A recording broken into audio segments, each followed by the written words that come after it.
The story opens with a look into the past. Boston detective Spenser and his partner Driscoll arrive at the home of their superior, Captain John Boylan. Spenser gives his testimony to the judge, stating that he suspects Boylan is concealing the suspicious death of a woman named Gloria. At the captain's home, Spenser finds Boylan drunk and his wife visibly bruised.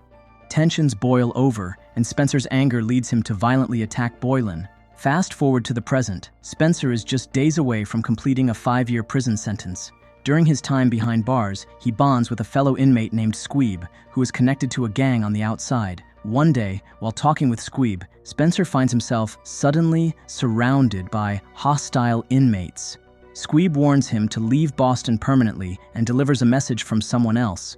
Realizing he's in danger, Spenser quickly fends off the attackers. When prison guards step in, it's revealed that Squeeb stabbed him, but a guard confirms Spenser acted in self-defense. Upon his release, Spenser is welcomed by his old friend and roommate Henry. Just before they drive off, Spenser's ex-girlfriend appears, clearly still upset with him. Spenser chooses to leave with Henry rather than confront the situation. Back at Henry's apartment, Spenser is greeted warmly by Driscoll. He checks on his dog, but the pet doesn't seem to remember him after all these years. Spenser settles into his room, only to discover he's now sharing it with a man named Hawk. Adding to his disappointment, the dog seems to have bonded more with Hawk than with him. Later that night, Boylan receives a phone call while driving. His daughter reminds him about her school project, but another call soon follows, urging him to meet someone at a bus station. When he gets there, his car is ambushed, and several masked men drag him out. They accuse him of leaking secrets, and despite his pleas, they execute him in brutal fashion. The following morning, Letitia, nurse and wife to Detective Terence Graham, returns home to find her husband dead in their car. Meanwhile, as Spenser and Henry cook breakfast, news of Boylan's murder hits the airwaves. Moments later, Driscoll and a fellow officer show up, naming Spenser as a suspect. Henry stands by his friend, confirming that they were together all night. Though Driscoll accepts the alibi, his partner remains hostile, clearly still holding a grudge. Trying to get his life back on track, Spenser enrolls in driving school with plans to become a truck driver. Even so, he can't shake the mystery surrounding Boylan's death. At Henry's gym, he sees Hawk in a heated sparring match. When Hawk loses control and beats his opponent, Spenser steps in to give him some pointers, noticing his raw potential but poor technique. Spenser's ex confronts him again, angry that he never reached out after leaving prison. He tries to explain that he's trying to start fresh, but she tells him she's done for good. That night, Spenser and Henry see breaking news. Terence Graham, from the narcotics unit, is believed to have killed Boylan before taking his own life. Spenser, who once trained with Terence and knows him as an honest cop, is deeply skeptical. Henry urges him to stay out of it, but after seeing Letitia publicly defend her husband's reputation, Spenser decides to get involved. He visits Letitia, introducing himself as a former colleague of Terence's. He shares his history with Boylan and offers to look deeper into the case. Letitia says the police labeled Terence a dirty cop after finding drugs at their home. She recalls Terence mentioning a meeting with his partner at a local bar before he disappeared. Spenser knows the place and pays it a visit. He tries to talk to the officer Letitia named, but soon faces hostility from other corrupt cops, allies of Boylan. They beat him and toss him outside.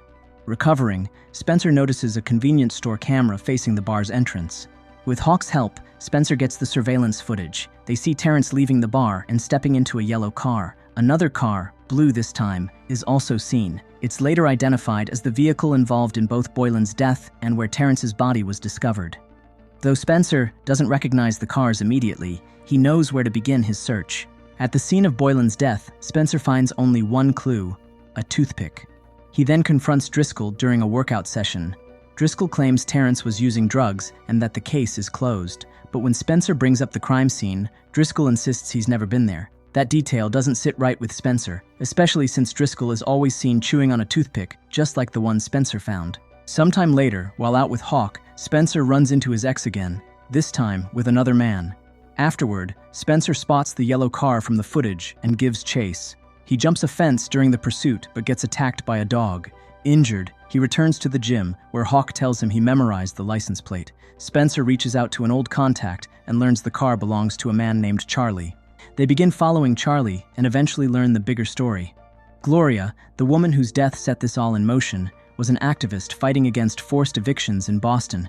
Charlie had been hired to scare her off, but his intimidation turned violent. Spenser recalls getting a tip about a suspicious car parked outside Gloria's place, which led to discovering her body.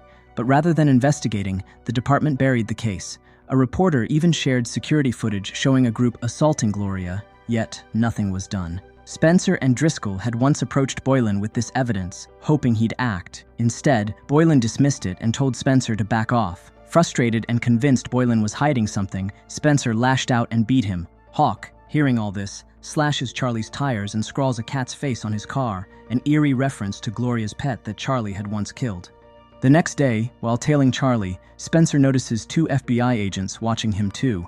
Charlie goes into an alley with a bag, and not long after, a cop named Macklin leaves with the same one.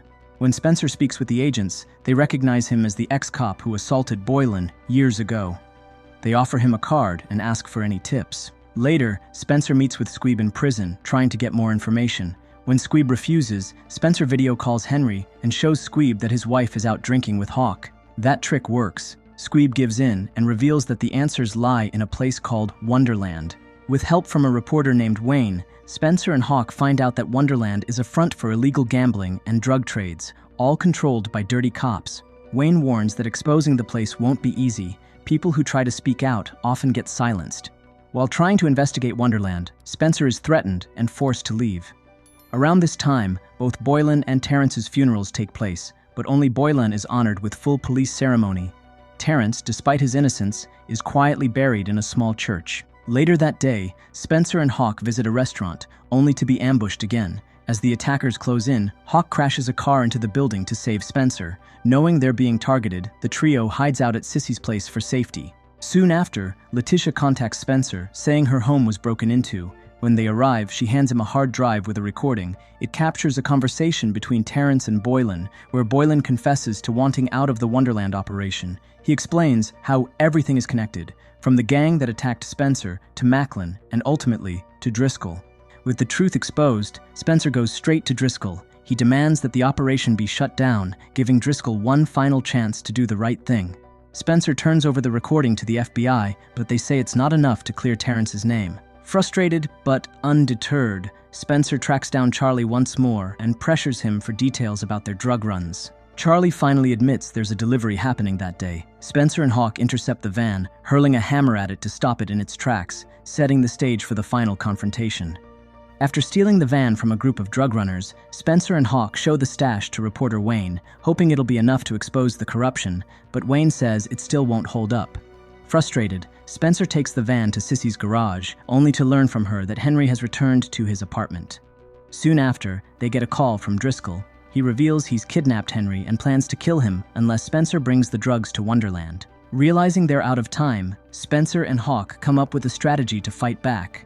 Meanwhile, Driscoll and his crew wait at Wonderland for Spenser to arrive. A car pulls in, and to their surprise, it's Hawk, who quickly rescues Henry. Driscoll, confused and angry, demands to know where Spenser is. Just then, Spenser makes his entrance, crashing a truck through the blockade. Chaos erupts as Spenser chases Driscoll, only to be attacked and wounded by one of Driscoll's men wielding a machete. Despite the injury, Spenser presses on. Soon, he's surrounded by more attackers until Hawk shows up again, taking them down one by one.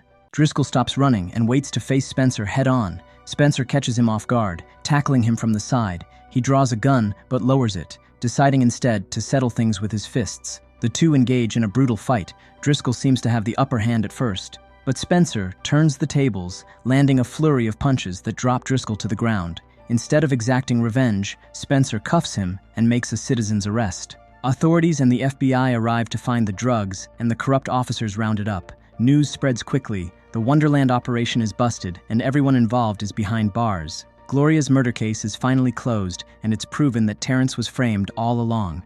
At Terrence's funeral, he's posthumously honored, and a scholarship is created for his child. Spenser and Hawk are hailed as local heroes.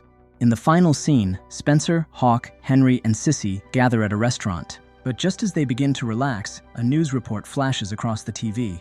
A firefighter has been arrested and insists he's innocent. Spenser recognizes him as an old high school classmate. As the man pleads for help, Spenser goes quiet, lost in thought. Cissy warns him not to get involved, but Spenser's silence says it all.